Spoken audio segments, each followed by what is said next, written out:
Have you ever tried to erase a painful memory from your mind, as if it were an unwanted scribble on a blank page? Maybe you believed that by no longer talking about it, by no longer thinking about it, the pain would simply vanish.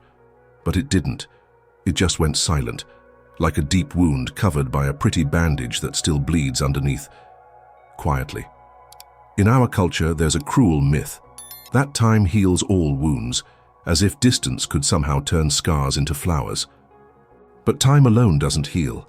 It only pushes the pain into the basement of the unconscious, where it begins to run our lives without us even realizing. Healing isn't forgetting. Healing is remembering, with new eyes. Imagine a woman who, as a child, was rejected by her own mother. She grows up trying to be good, perfect, invisible, believing that if she's enough, she'll finally be loved. She pretends she forgot.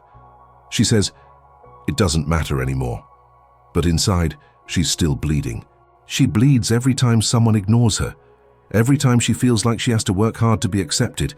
That silent bleeding is called an unintegrated wound. And that's when the cycle begins. You try to move on, but a part of you is still frozen back there. You smile, but your eyes hide a cry for help that even you can't hear.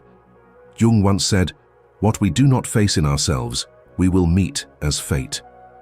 And that includes the pain we try to forget. Because forgetting isn't freedom. Forgetting is anesthesia. And anesthesia doesn't heal, it only numbs.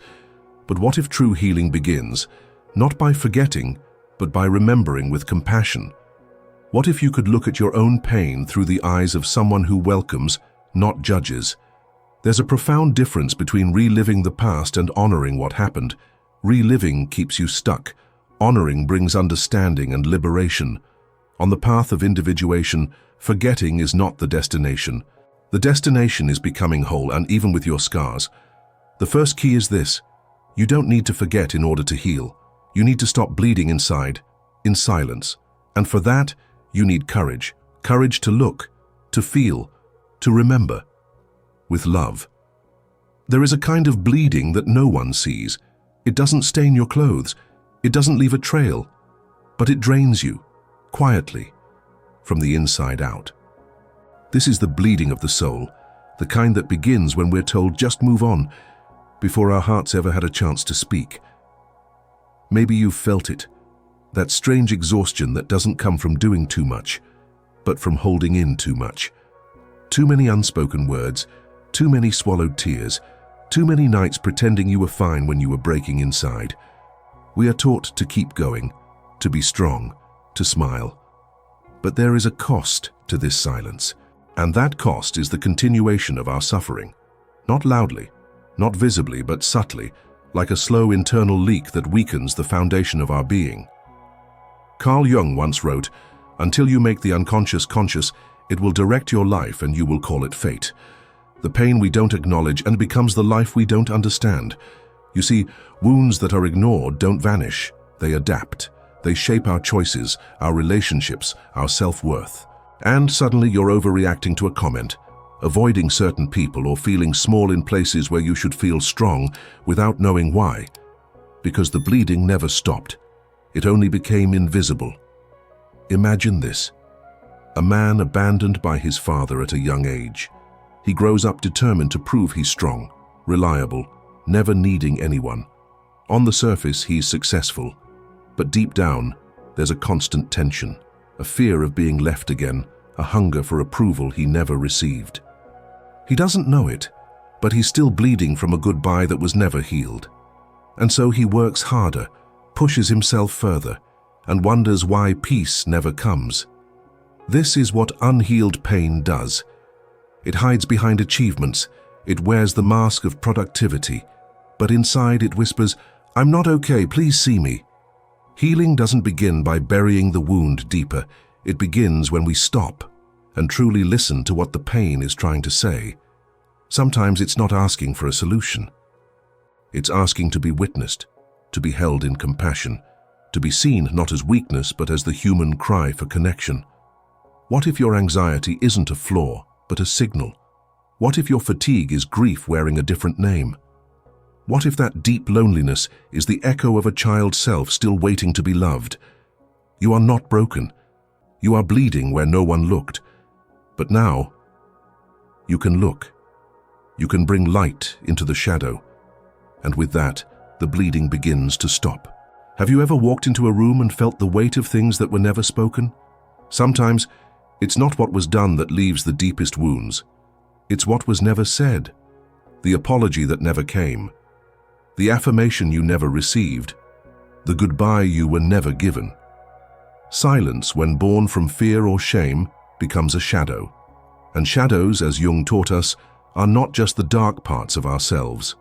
They are the rejected, hidden truths that we were too afraid to face. What you couldn't say back then, your body remembers now. What you pushed down thinking it would disappear only sank deeper into your unconscious, where it started to speak in other ways. A tightness in your chest when someone raises their voice. Tears that come for no reason. A chronic need to be understood, to be validated, because long ago you weren't. And so, we carry around a silent ache, believing we've moved on. But the truth is, we've just grown around the wound, not through it. The words we never say become stories the mind keeps repeating, and the longer they remain unspoken, the more power they gain. They become inner scripts. I'm not worthy. I'm too much. If I speak, I'll be rejected. What if the pain you feel isn't because of what happened, but because no one ever helped you make sense of what happened? There's a moment in every healing journey when we realize we don't need all the answers. We just need to stop lying to ourselves. Stop pretending it didn't hurt. Stop pretending we're fine. Stop smiling to protect others from our truth. Carl Jung once said, "Shame is a soul-eating emotion, and shame thrives in silence." But here's the truth. Your story deserves to be spoken. Not for the world, not for revenge, but for your own freedom. Healing doesn't mean confronting every person who hurt you. Sometimes it means writing the words you never said, crying the tears you never allowed, and standing in front of a mirror saying, "I deserved better, and I choose not to carry this silence anymore." Because your silence is not peace, it's a wound pretending to be strength. You have the right to speak, even if your voice shakes, even if no one else understands, because healing isn't about them. It's about you becoming whole again. Have you ever felt tired, but not the kind of tired that sleep can fix? That bone-deep exhaustion, the tightness in your chest, the constant ache in your shoulders or stomach. You've tried everything, vitamins, workouts, even therapy, but the pain lingers, the tension returns, the fatigue doesn't leave. What if your body isn't failing you? What if it's protecting you, the only way it knows how?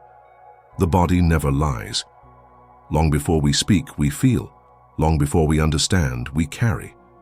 When a child is neglected, their body absorbs the message, "I am not safe." When a teenager is constantly criticized, their muscles tighten with shame, "I am not enough." And when an adult tries to survive a lifetime of quiet pain, the body begins to break down, not because it's weak, but because it has been screaming into silence for far too long. Carl Jung believed that the psyche speaks through the body, and when the soul is in conflict, when pain is repressed, when truth is buried, it manifests in the physical. Your back pain. It could be the weight of burdens you were never meant to carry. Your anxiety. It might be the voice you silenced so many times, finally trying to rise. Your insomnia. The grief that was never allowed to be expressed, now knocking at the door in the middle of the night. Pain is not always a problem to be fixed. Sometimes it is a message, a guide, a sacred invitation to pause and listen. Imagine a woman who's been told her whole life to be nice, to never be angry, to never say no. Now in her 50s, she has fibromyalgia, chronic pain, fatigue, depression. No one can find the exact cause, but her soul knows. She's been carrying decades of repressed emotion, anger, grief, boundaries never spoken. Her body became the container of her unspoken truth, and now it's saying, "I can't hold this anymore." What if you stopped treating your pain as the enemy? What if instead you asked it, "What are you trying to show me?" There is a wisdom in your fatigue, a truth inside your tension, a story in your symptoms. And when you start listening, when you start honoring your body not as a battlefield, but as a sacred messenger, something begins to shift. The healing doesn't happen all at once, but the bleeding slows, the fog begins to lift, and you realize, I'm not broken. I'm just full of truths I haven't yet honored. You are not weak because you're in pain. You are wise because you've endured it. Have you ever sat in complete silence and felt more noise than in a crowded room? It's because real silence isn't empty. It's full of feelings, of memories, of truths we've tried to avoid. For many, silence is terrifying, not because of what it is, but because of what it reveals. When we finally stop the distractions, when the phone is down, the television off, the to-do list forgotten, something begins to rise, the ache, the questions, the voices we've buried under years of "I'm fine." But silence is not your enemy. It is the language of the soul. Carl Jung said, "Who looks outside dreams, who looks inside awakens." And silence is the doorway to that awakening. There's a silence born from suppression, when we're afraid to speak, when we've been conditioned to hide, when our truth feels dangerous. That silence becomes a cage.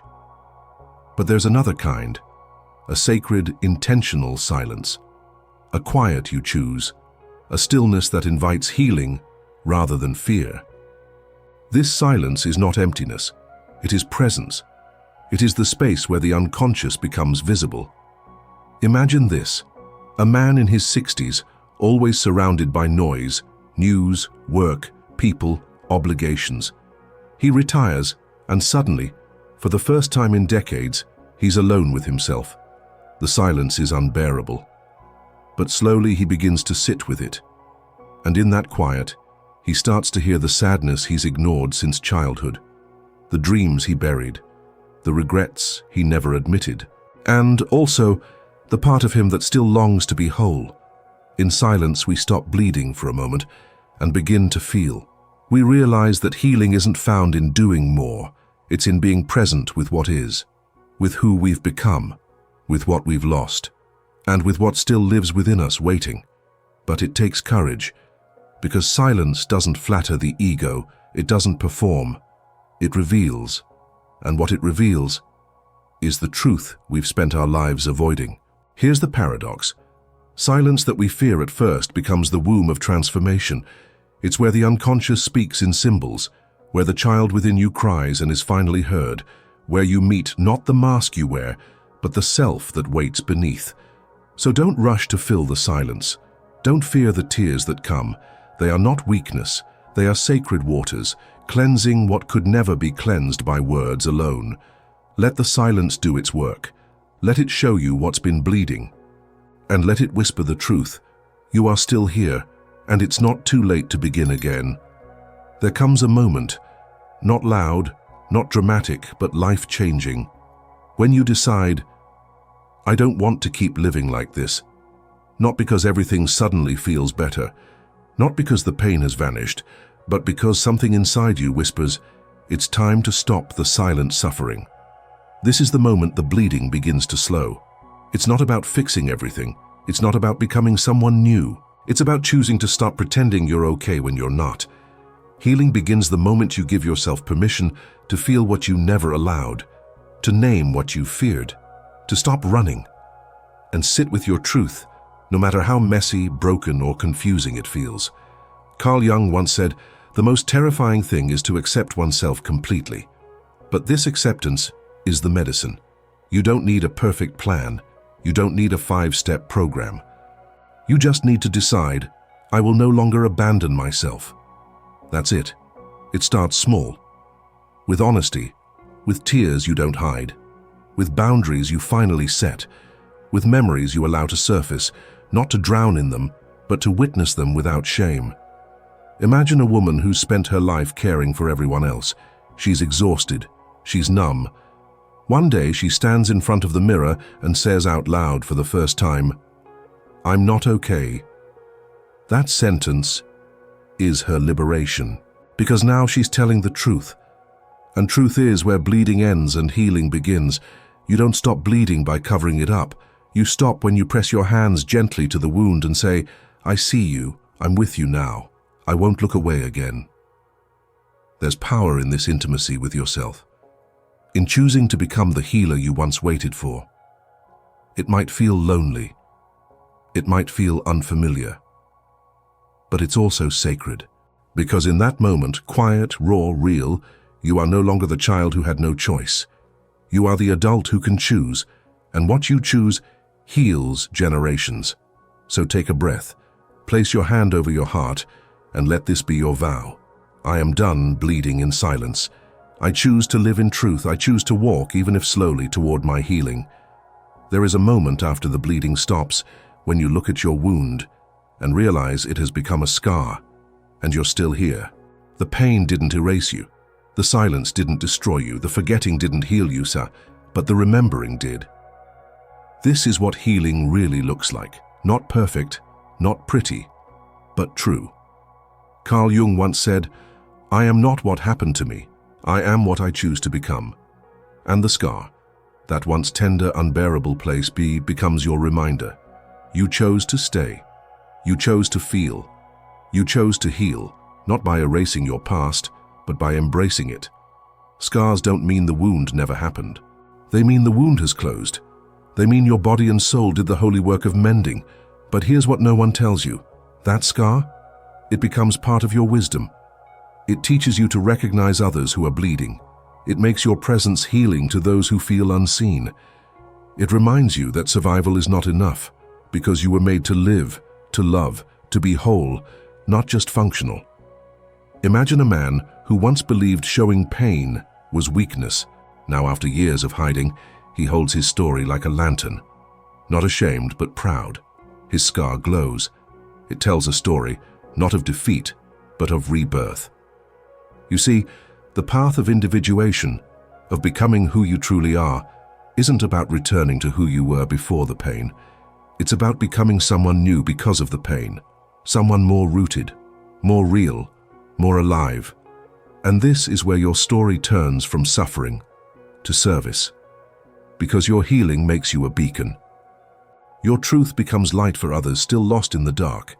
You don't need to tell everyone your story, but you can carry it with dignity, not as a burden, but as a testament. I made it through, and I am whole, not because I forgot, but because I faced it all and kept going. This is your soul's quiet victory. This is your scar's beauty. And this is the beginning of your rebirth. So now, take a breath, place your hand over your heart, and ask yourself, what pain have I tried to forget that is still bleeding in silence?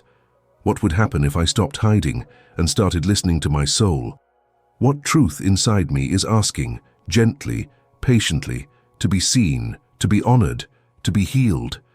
You don't have to fix it all today, but you can begin. And that beginning, that sacred turning inward, can change everything. If this message touched something inside you, and you'd like to help this channel continue creating soul-centered content like this, please consider a super thanks. It's a quiet way to say, "This helped me," and it helps us keep going, creating, reaching others who are still lost in the silence. Don't forget to subscribe, because the next video appearing on your screen now will guide you even deeper on your healing journey. We are walking this path together. And remember, what you do not bring to consciousness appears in your life as fate. Carl Jung. You are not alone. You are not broken. You are simply becoming whole.